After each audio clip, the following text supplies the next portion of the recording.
G'day guys, I'm Greg and this is my train room. Adding a little bit more production value today. I've got a dedicated mic and two cameras. So pick up all the action that's going to be happening.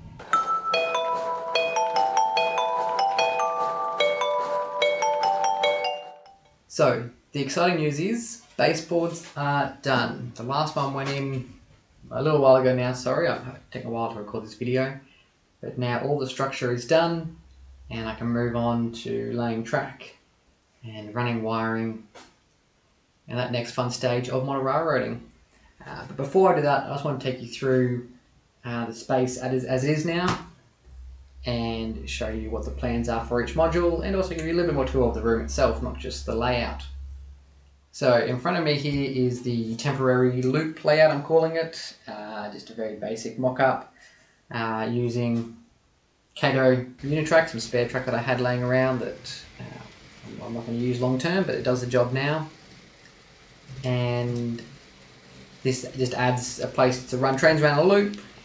Will act as a reversing loop for the station and also adds a little bit of operational interest as a yard of some sort.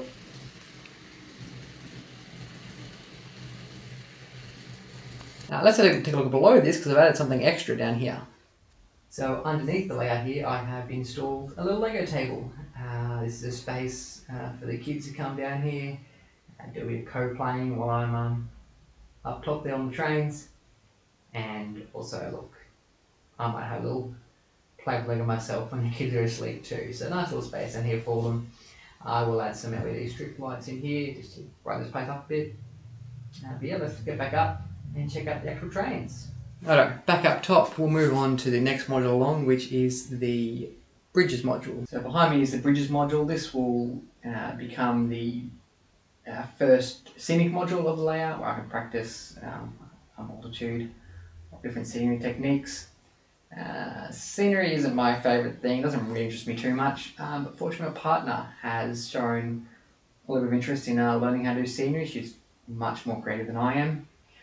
So I'll let her tackle this project once I put the bridges on there, and it should turn out wonderfully. After the bridges module, we move on to this little small module, 1.2 by 300mm. I've decided this to become my power supply module.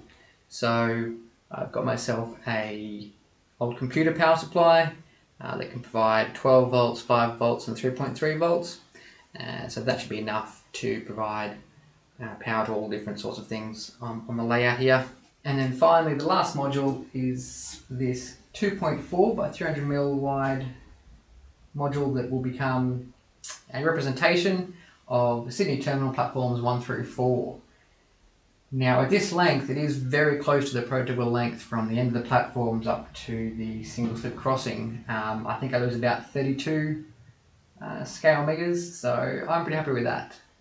This is going to be a fun project.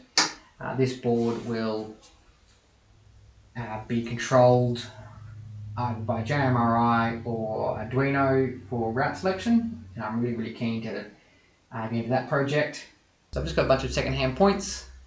So after I lay the track around through the scenic module and across my power module, the next step will be moving on to the station itself, the big project. So that's all the layout modules, but while we're in the train room I thought I might show you what else I have in here that helps me with the modelling. So in this corner here at the very end of the station module I have tucked away my modelling desk. This will be where I can do things like kit bashing or kit building, repainting wagons and locos if needed, wiring and all little fiddly projects like that. Behind you there against that wall is a large custom desk. All it is a benchtop from Bunnings with some legs made from just scrap material I had laying around. And then finally, one of my favourite parts of the train room is my HO display window.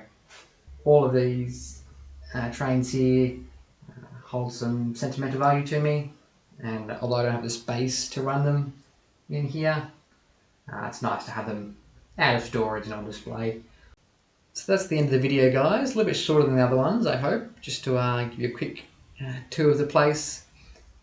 Be sure to subscribe to the channel just so you can follow along this build with me. Next step will be laying some track, so stay around for that.